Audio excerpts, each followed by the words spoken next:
കൊച്ചിയിൽ 12,000 നർത്തകർക്ക് Guinness record certificate വാഗ്ദാനം ചെയ്ത മൃദംഗവിഷൻ പ്രവർത്തിക്കുന്നത് വയനാട് മേപ്പാടിയിലെ ഒരു ചെറിയ കടമുറിയിൽ.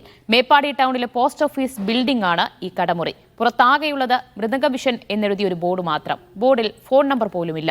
ഓഫീസിലുള്ളത് 2 കസേരകൾ മാത്രം. 1-2 സ്റ്റാഫ് വരാറുണ്ടെന്ന് നാട്ടുകാർ പറയുന്നു. ഇന്നാരെയും കണ്ടിട്ടില്ലെന്നും പരിസരവാസികൾ പറഞ്ഞു. അന്വേഷിക്കുമ്പോൾ മാഗസിൻ തയ്യാറാക്കുകയാണ് ജോലിയെന്ന് പറഞ്ഞുവെന്നും നാട്ടുകാർ പറഞ്ഞു.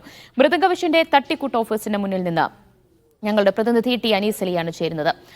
അനീസ, 2-3 വർഷമായി ആ സ്ഥാപനം അവിടെ പ്രവർത്തിക്കുന്നുണ്ട്. പക്ഷെ ചോദിക്കുമ്പോൾ അടുത്തുള്ളവർക്കോ മറ്റ് കടകളിലുള്ളവർക്കോ ഒന്നും വ്യക്തമായ വിവരങ്ങളില്ല. അതിൽ തന്നെ ഒരു ദുരൂഹതയില്ലേ? സ്ഥാപനം ഇത്രയും ചെറിയൊരു കടമുറി, ഒരു 2-3 പേർക്ക് ഇരിക്കാവുന്ന തരത്തിലൊരു 2 ചെയറും 1 ടേബിളും മാത്രമുള്ള ഒരു ചെറിയ കടമുറി. അതിൽ നമ്മളിപ്പോ ദൃശ്യങ്ങളിൽ കാണുന്ന പോലെ ഒരു മൃദംഗ വിഷൻ എന്ന് എഴുതിയിട്ടുള്ള ഒരു ചെറിയ ബോർഡ്, അതിൽ അഡ്രസ്സോ ഫോൺ നമ്പറോ ഒന്നുമില്ല. അതിന്റെ പരിസരത്താകെ ഒരു ബിൽഡിംഗ് പൊളിച്ചതോ അല്ലെങ്കിൽ ബിൽഡിംഗ് നിർമ്മാണത്തിന് ആവശ്യമായ നിർമ്മാണ സാമഗ്രികൾ, ഇഷ്ടിക, അതുപോലെ തന്നെ ചാക്ക് തുടങ്ങിയ വസ്തുക്കൾ ചിതറിക്കിടക്കുന്ന ഒരു ചെറിയ ഒരു കടമുറിയിലാണ് ഇത്ര വലിയ 12,000 പേരെ പങ്കെടുപ്പിച്ചുകൊണ്ട് ഗിന്നസ് റെക്കോർഡിന് വേണ്ടി 3,000 പേരിൽ നിന്ന് 3,000 രൂപ വീതം ഓരോരുത്തരിൽ നിന്ന് വാങ്ങി ഇത്ര കോടികൾ മുടക്കി ഒരു വലിയ ഇവന്റ് നടത്തുന്ന ഒരു സ്ഥാപനത്തിന്റെ ഓഫീസാണിത് എന്ന് പറഞ്ഞാൽ ഒരിക്കലും വിശ്വസിക്കാനാവാത്ത രീതിയിലാണ് ഇവിടുത്തെ ഈ ഓഫീസും പരിസരങ്ങളും കാണാനുള്ളത്. അതുകൊണ്ട് തന്നെ ഇത് തന്നെയും ഇവരുടെ പിന്നിലുള്ള കാര്യങ്ങളെ കുറിച്ചുള്ള അന്വേഷണം ആവശ്യപ്പെടുന്നത്ര ദുരൂഹമാണ് കാര്യങ്ങൾ. എന്തെങ്കിലും തരത്തിൽ ഒരു സ്ഥാപനം നടത്തുമ്പോൾ ഇവിടെയുള്ള ആളുകൾക്ക് ആർക്കും ഇവർ ഇത്തരത്തിൽ എന്തെങ്കിലും ഇവന്റ് നടത്തുന്ന ഒരു ടീമാണ് എന്നതിനെ കുറിച്ചൊന്നും ഒരു ധാരണയുമില്ല. ആകെ ഇവിടെ അറിയാവുന്ന പലർക്കും അറിയില്ല. നമ്മളവിടെ സംസാരിച്ച പല സ്ഥാപനങ്ങളിൽ അതിന്റെ അതേ ബിൽഡിങ്ങിൽ പ്രവർത്തിക്കുന്ന തൊട്ടടുത്ത സ്ഥാപനങ്ങൾക്ക് പോലും ഇവരെ കുറിച്ച് അറിയാത്ത ആളുകൾ വരെ ഉണ്ട്.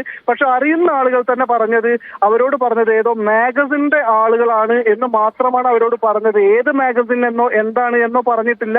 അതേസമയം ഇവരോട് പറഞ്ഞിട്ടുള്ള ഒരു മാഗസിൻ വർക്കാണ് എന്നാണ് പറഞ്ഞത്. അവർ കാണുന്നത് ഒരു വനിതാ ജീവനക്കാരി അവിടെ ഇടയ്ക്ക് വരാറുണ്ട്. പിന്നെ ഓണർ ഏതെങ്കിലും സമയത്ത് ഈ MD എന്ന് പറയുന്ന ആൾ വന്നു പോയിട്ടുണ്ട്. റിഗോഷ് കുമാർ എന്ന് പറയുന്ന അദ്ദേഹത്തിന്റെ പേരിലാണ് ഇത് എടുത്തിട്ടുള്ളത്. അദ്ദേഹവും എപ്പോഴെങ്കിലും വന്നു പോകാറുണ്ട് എന്നാണ് പറയുന്നത്.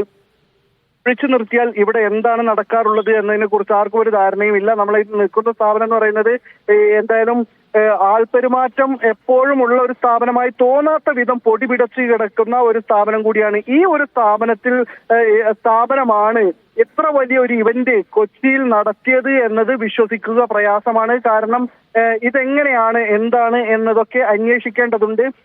ഇപ്പോൾ ഈ ഉമാ തോമസ് വീണ് പരിക്ക് പറ്റിയപ്പോൾ മാത്രമാണ് ഈ നാട്ടുകാർ ഇങ്ങനെ ഒരു ഇവന്റ് നടത്താൻ ഈ മേപ്പാടിയിലെ ഒരു വ്യക്തിയാണ് അല്ലെങ്കിൽ ഒരു സ്ഥാപനമാണ് ഇത് നടത്തിയത് എന്ന കാര്യം അറിയുന്നത്. അപ്പോൾ തന്നെയും ഈ സ്ഥാപനത്തെ കുറിച്ച് ഈ ആളുകൾ അറിഞ്ഞിട്ടില്ല. ഇതേ ബിൽഡിങ്ങിൽ നിൽക്കുന്ന ആളുകളൊക്കെയും മൂക്കത്ത് വിരൽ വെക്കുന്ന രീതിയിലാണ് ഇവരെ. ഉമാ തോമസ് അപകടത്തിൽപ്പെട്ടതിന് പിന്നാലെയാണ് മൃദംഗവിഷൻ എന്ന സ്ഥാപനത്തെ കുറിച്ച് പോലും അവിടെ മേപ്പാടിയിലുള്ളവർ പോലും അറിയുന്നത് എന്നതാണ്. ചെറിയ ഒരു കടമുറിയിലാണ് മൃദംഗവിഷൻ പ്രവർത്തിക്കുന്നത്. അവിടെ മതിയായ ജീവനക്കാരില്ല. വലിയൊരു ഓഫീസ് കെട്ടിടം പോലുമല്ല. അതുകൊണ്ട് തന്നെയാണ് പലതരത്തിലുള്ള ദുരൂഹതകളും സംശയങ്ങളും ഈ സ്ഥാപനത്തെ ചുറ്റിപ്പറ്റി ഉയരുകയും ചെയ്യുന്നത്. ടി അനീസ് അലിയാണ് വിവരങ്ങൾ നൽകിയത്.